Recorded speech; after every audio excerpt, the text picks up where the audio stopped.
Halo, selamat sore masyarakat Kabupaten Jayapura dimanapun Anda berada. Bersama saya Ines Marweri.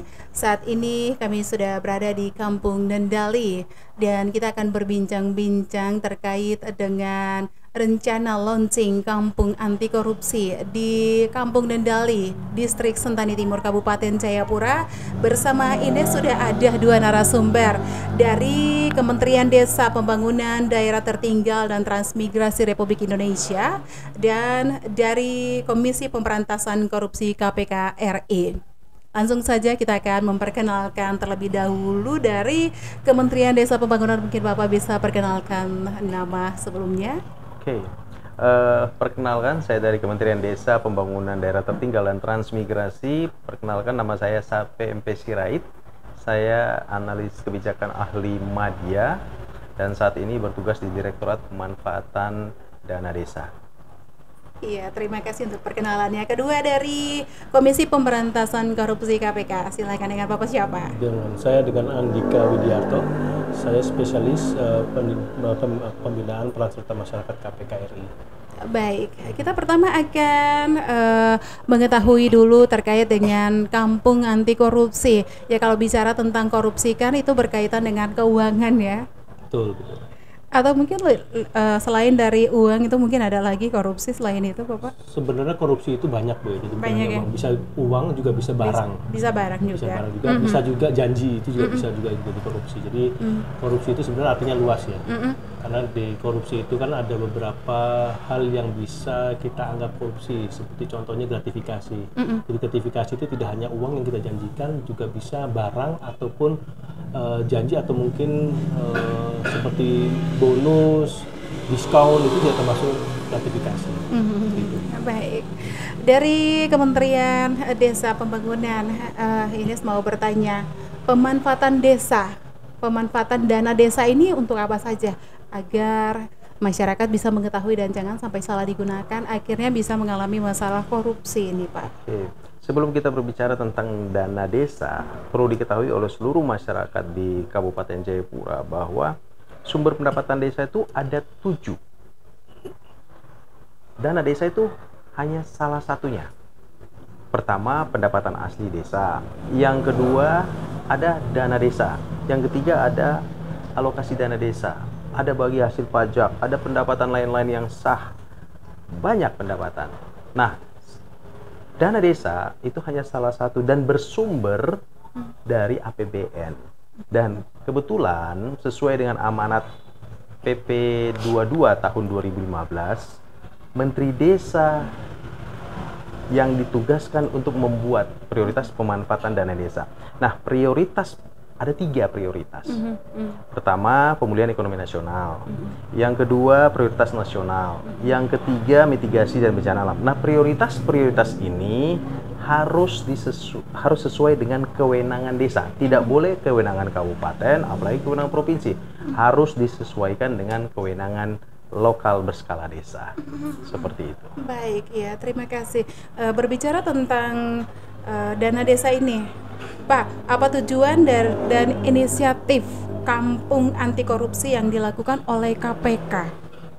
Ya, jadi selama ini dari mulai 2014 ya, jadi kan Presiden Joko Widodo kan sudah mempunyai program Nawacita. Nawacita itu salah satunya adalah kembali ke desa. Jadi semuanya berpusat dari desa. Jadi mulai dari saat itulah dana desa itu bergulir. Hingga sampai dari 2015 sampai 2022 itu sudah tercatat hampir 468,9 triliun yang terserap ke desa. Nah, tapi dengan 468 triliun tersebut ternyata ada 851 kasus yang melibatkan 973 pelaku yang berhubungan dengan kepala desa maupun perangkatnya. Nah, oleh karena itu dengan adanya itu KPK tidak punya wewenang sebenarnya ke desa, karena wewenang ke desa itu hanya ada di aparat penegak hukum lain seperti kepolisian dan kejaksaan. Tapi KPK karena berhubungan dengan anti korupsi, maka punya beban moral juga. Kenapa banyak sekali kepala desa dan perangkat yang ditangkap korupsi? Oleh karena itu kami mencoba mencari formula apa yang kira-kira bisa menjadi indikator sebuah desa itu bebas dari korupsi. Nah, oleh karena itu kami tahun 2021 kami mengumpulkan 300 sampai 400 akademisi, kementerian, tokoh-tokoh pemerhati desa, juga dari kepala-kepala desa juga kita undang, kita mencari formulanya dan akhirnya dapatkan 5 komponen dengan 18 subindikator itu. Bagaimana KPK menilai efektivitas dan dampak dari program Kampung Anti Korupsi? Ya, proyek ini sebenarnya tidak proyek 1 tahun 2 tahun selesai gitu ya. Ini proyek ini harusnya berkelanjutan karena kami melihatnya pertama adalah kita mencoba membuat dulu desa percontohan di masing-masing provinsi. Kalau 2021 kita 1 provinsi, yaitu di Yogyakarta kita buat 1 desa percontohan. Lalu tahun 2022 itu ada 10 desa di 10 provinsi, dan tahun 2003 ini adalah 22 provinsi. Nah, salah satu ada di Kabupaten Jayapura ini. Nah, oleh karena itu kami akan membimbing desa Nendali ini menjadi desa yang lulus menjadi desa percontohan desa anti korupsi, agar seluruh desa yang ada di provinsi Papua ini belajarnya ke Kampung Nendali. Menarik nih Pak, kenapa Kampung Nendali menjadi satu dari sekian banyak kampung menjadi kampung percontohan anti korupsi? Jadi memang awalnya itu adalah kami bersurat kepada gubernur untuk gubernur itu memberikan istilahnya mana yang kira-kira desa yang layak untuk kami observasi. Jadi kita minta kepada gubernur, nanti gubernur itu memberikan umpan balik, mungkin sekitar ada 10 desa yang diusulkan.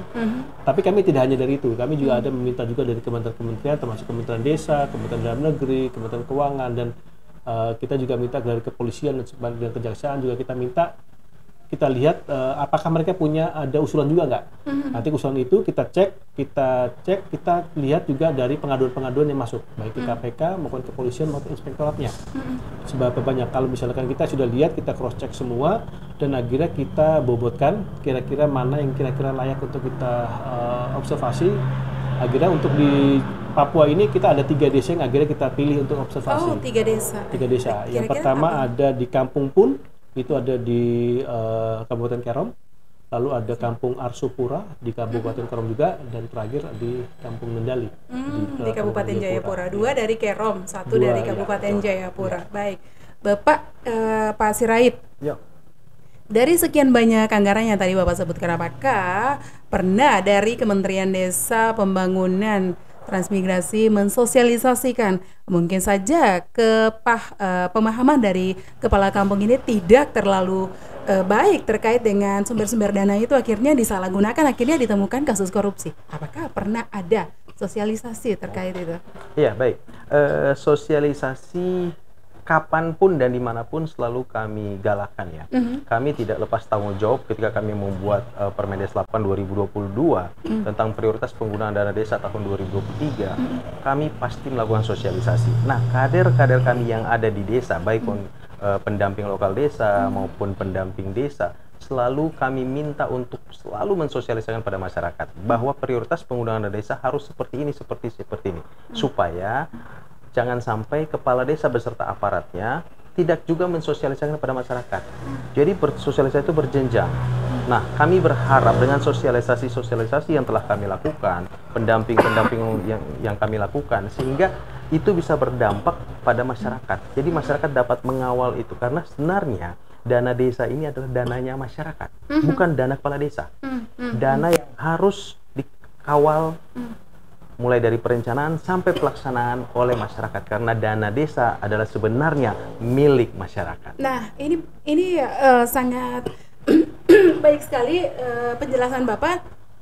Bahwa sebenarnya anggaran desa yang dikucurkan ini adalah hak masyarakat. Tetapi mengapa selama ini kok masyarakat ini tidak tahu berapa anggaran yang dikucurkan, sampai-sampai terjadi ketertinggalan? Artinya tidak ada pembangunan di desa-desa, padahal suplai anggaran yang diplot dari pemerintah pusat itu sangat besar. Benar. Ini mungkin kita bisa kerucuk bagaimana sih caranya dari Kementerian Desa Pembangunan sendiri untuk bisa mengambil langkah tidak membiarkan petugas lapangan untuk bisa mensosialisasi, tetapi alangkah baiknya dari kementerian sendiri meng-cross check apakah benar mereka lakukan atau tidak. kami selalu cross check by data, by system. Kami punya 30-an ribu pendamping yang tersebar seluruh Indonesia. Itu kami cek. Setiap hari mereka masukin laporan terkait pemanfaatan dana desa. Nah, awal dari proses penggunaan dana desa itu musdes, musyawarah kampung. Itu harus dilaksanakan. Dan saya tadi dalam sosialisasi saya katakan bahwa jangan biarkan kepala desa beserta aparatnya yang hadir. Tapi masyarakat juga harus hadir di situ, mengusulkan apa sih yang harus dilaksanakan di desa ini terkait dengan penggunaan dana desa. Kami sudah membuat rule seperti ini yang harus dibuat oleh masyarakat. Kami sudah membuat batasan-batasan sehingga ketika tidak dikawal oleh masyarakat, disitulah titiknya terjadi korupsi ataupun kegiatan-kegiatan lain yang tidak sesuai dengan prioritas. Selama petugas lapangan mungkin bisa sudah menyampaikan laporan terkait dengan dana itu dikelola dengan baik dan bijak, apa dampak yang bisa dilihat dari Kementerian Desa sendiri bahwa desa ini benar-benar menggunakan anggaran dengan baik? Oke. Jadi dampak langsung itu berdasarkan di DM. Mulai dari ada desa yang namanya status desa tertinggal, ya, desa tertinggal, lalu desa berkembang, maju dan mandiri. Ketika dia menggunakan dana desa ini dengan sebaik mungkin, tentunya efek secara langsung adalah IDM-nya naik. Yang tadinya mungkin dia di desa sangat tertinggal menjadi desa tertinggal, lalu desa tertinggal menjadi desa berkembang, lalu desa berkembang menjadi desa maju, dan selanjutnya menjadi desa mandiri. Untuk menindaklanjuti desa yang tertinggal ini bagaimana, Pak? Desa yang tertinggal, yaitu kita selalu harus pressure kepada aparat desanya, kepala desa beserta pendamping untuk terus gigih untuk memanfaatkan dana desa sebesar-besarnya untuk kepentingan masyarakat. Seperti itu. Dana desa sesuai dengan PP 60 tahun 2014, dana desa hanya bisa diprioritaskan, dipakai itu hanya untuk dua kepentingan, yaitu kepentingan pembangunan dan pemberdayaan. Kalau kita lihat dari Permendagri 44 tahun 2014, disebutkan bahwa kewenangan desa itu ada 4. Kewenangan di bidang pemerintahan, kewenangan di bidang pemberdayaan, kemudian pembinaan kemasyarakatan, dan pembangunan. Nah, khusus untuk dana desa, hanya 2 kewenangan ini, yaitu pembangunan dan pemberdayaan. Tetapi tetap lokal berskala desa. Iya, gitu. baik. Ya, kita berharap saja dengan Kampung Nendali ini menjadi kampung percontohan anti korupsi. Semua kampung ini bisa belajar bagaimana sih penggunaan anggaran yang baik. Dari KPK sendiri mungkin bisa menambahkan bagaimana KPK melibatkan dan melatih tokoh masyarakat agar bisa menggunakan anggaran itu dengan baik dan terhindar dari korupsi. Ya, sebenarnya dari indikator yang ada di dalam desa anti korupsi itu sudah ada di sana, Mbak. Jadi sudah ada dari indikatornya itu adalah peran serta masyarakat dalam musyawarah dusun maupun musyawarah desa. Jadi semua keterlibatan masyarakat itu harus jelas. Jadi sebenarnya kelemahan dari desa yang ada di Indonesia itu adalah masalah administrasi sebenarnya. Ya, mungkin mereka melakukan tapi administrasinya yang tidak bagus gitu. Jadi sebenarnya itu administrasi yang salah itu, yang atau yang tidak benar itu biasanya jadi jalan masuk dari aparat penegak hukum itu sebenarnya. Nah, jadi ya oleh karena ini yang desa anti korupsi itu pembenahan utama itu ada di administrasi. Di administrasi. Sedangkan di administrasi itu adalah setiap kegiatan itu selalu harus ada administrasinya. Dan itu banyak tidak dilakukan oleh desa. Nah, itu dia. Oleh karena itu kami membenahi semua administrasi dan juga itu pelibatan masyarakat itu bisa tertuang semua dari di administrasi. Jadi sudah jelas nih, masyarakat usulnya apa, nanti hasil yang keluar jadi apa. Kalau misalkan itu masih selaras, itu berarti ada aspirasi dari masyarakat itu tertampung dan diimplementasikan ke lapangan. Tapi ternyata kalau jika ada misalnya administrasinya bicara apa, tapi ternyata yang diputuskan berbeda, nah itu bisa jadi pertanyaan itu ada apa karena berbeda. Apakah ada sesuatu yang membuat itu jadi berbeda atau tiba-tiba ada intervensi dari luar yang membuat itu jadi berbeda. Nah, itu yang kita lihat semua dari itu. Itu peran serta masyarakat itu kalau misalkan itu berbeda, sampaikan ke masyarakat itu bahwa itu tanyakan kenapa berbeda. Nah, masyarakat itu punya basmus ya badan musyawarah kampung. Nah, itulah dari situ mereka kan istilahnya DPRD-nya desa lah ya. Nah, itu mereka bisa menyampaikan ini kenapa berbeda, ini kenapa tidak dijalankan dan sebagainya. Iya, Pak Sirait, mungkin bisa tambahkan di segmen terakhir ini. kalau sudah dibilang berarti kampung bebas korupsi, berarti pengelolaan dana desa ini dikelola oleh masyarakat sendiri. Apakah anggaran yang dikucurkan oleh pemerintah pusat ini harus melalui Pemda ke distrik lalu kampung atau bagaimana mekanismenya? Oke. Jadi dana desa untuk tahun 2023 untuk desa Nendali itu dana desa yang dikucurkan langsung ya dari pemerintah pusat kepada rekening di desa itu 1.083 juta sekian gitu. Sangat besar gitu. Nah, dikucurkan itu ada prosesnya, pencairan juga ada proses. Nah, saya katakan tadi bahwa untuk menjadi desa mandiri ya, desa yang paling status tertinggi itu bagaimana caranya hanya satu, kekompakan dengan pemerintah, desa, dan masyarakat. Ingat, kepala desa beserta aparatnya, Bamuskam dan aparatnya tidak akan bisa kerja sendiri. Harus ada kesepahaman, kebersamaan dengan seluruh warga masyarakat. Baik itu Ondo Afi, pemilik hak wilayah, tokoh masyarakat, tokoh agama, tokoh pemuda, tokoh perempuan, dan seluruh tokoh-tokoh yang ada. Bersatu bersama dengan pemerintah desa, Bamuskam, dan lain sebagainya. Membangun desa ini. Tidak ada cara lain, hanya kebersamaan. Dan ingat, masyarakat harus tetap mulai dari proses awal, perencanaan sampai pelaksanaan, bahkan pertanggungjawaban, itu harus pengetahuan warga desa. Panjang. Berarti masyarakat juga harus mengetahui bagaimana proses penggunaan anggaran itu sampai harus tahu. Harus tahu. Seharusnya ini masyarakat yang ada di Kabupaten Jayapura dan di Indonesia harus mengetahui hal ini. Harus ya, tahu. Sebenarnya ini adalah sesuatu yang mungkin terbilang hal yang baru. Tapi terima kasih Bapak-bapak sudah katakan, semoga masyarakat yang ada di Indonesia, di Kabupaten Jayapura terkhusus bisa mengetahui hal ini.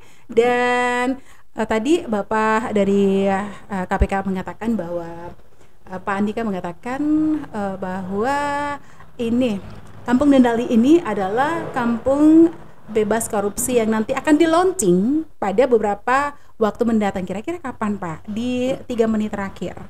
Ya, sebenarnya kalau dibilang ini sudah terpilih belum, ini masih calon. Nah itu calon. Karena ini masih ada penilaian berikutnya. Nanti penilaian sekitar mungkin bulan Oktober. Oh masih penilaian. Oh berarti ini calon. Calon masih. Berarti kampung-kampung lain harus berusaha dong. Iya. Kan? Untuk berusaha. Enggak. Tapi ini sudah kami pilih untuk kami sudah dipilih. Dipilih untuk kami bimbing untuk pada saat penilaian. Baik. Jadi mudah-mudahan nanti kalau misalnya terpilih maka kita akan launching. Kita belum tahu launchingnya di mana. Karena ada beberapa. Kita lihat mana desa yang sudah siap atau desa yang pertama kali siap dan nilainya terbaik, mungkin itu yang kita pilih gitu ya. Tapi kita belum tahu. Bisa juga di Jakarta karena rencananya kalau di Jakarta otomatis berarti yang memberikan nanti langsung dari presiden gitu ya. Baik. 1 menit terakhir harapan dari Pak Andika dan Bapak sampai bisa memberikan harapan terkait dengan bagaimana supaya kita semua sama-sama penyampaian kita diterima oleh masyarakat dan masyarakat juga bisa bebas dari korupsi. Itu bagaimana bisa memberikan harapan di sesi terakhir? Ya, harapan saya adalah bagaimana dukungan dari seluruh masyarakat, baik pemerintah daerah, masyarakat, dan aparat desa sendiri untuk bersama-sama bisa membangun desa ini dengan baik. Yang kita butuhkan adalah transparansi, jadi kerjasama dan transparansi. Jadi kerjasama itu dari tadi yang sudah disampaikan bahwa semua dari seluruh aspek itu bekerjasama dan transparan. Semua harus terbuka, karena kalau tidak terbuka maka masih ada timbul kecurigaan. Nah itulah supaya perbedaan itu semua harus terbuka, semuanya tidak ada yang tutupi, jadi semuanya bisa berjalan dengan baik. Baik, sudah ditangkap. Terima kasih dari Pak Sape sendiri harapannya. Pembangunan desa itu tidak seperti membalik telapak tangan. Dia tidak seperti 1 hari 2 hari ya. Itu bertahun-tahun, butuh proses dan butuh komitmen bersama. Pemerintah daerah, pemerintah provinsi, seluruh warga masyarakat termasuk kepala distrik, kepala desa, sampai masyarakat kaum difabel pun harus terlibat. Intinya pengawasan kontrol dari masyarakat harus ada. Di setiap desa ketika ada dana desa, ya APBDes-nya itu harus ditampilkan di depan kantor desa dalam bentuk baliho yang besar. Tulisannya masyarakat dari jalan sudah bisa melihat, oh ternyata dana desa untuk ini, untuk itu. Jadi tidak bisa lagi diselewengkan oleh kepala desa atau aparat atau siapapun yang bermain di situ. Seluruh masyarakat, seluruh komponen, seluruh stakeholder tanpa terkecuali harus mengawal ini bersama. Dengan demikian tidak lagi terjadi korupsi dana desa. Terima kasih. Baik, terima kasih Pak Sape dan Pak Andika atas Sama-sama. kesediaan waktunya, dan masyarakat Kabupaten Jayapura. Itu tadi bincang-bincang kami terkait dengan desa anti korupsi, dan kita nantikan Kampung Nendali akan di launching pada beberapa bulan ke depan menjadi kampung percontohan atau kampung anti korupsi pertama di Kabupaten Jayapura. Semoga dengan obrolan ini bisa membantu semua kampung-kampung yang ada di Nusantara untuk bisa menggunakan anggaran dengan baik dan bijak. Sampai jumpa.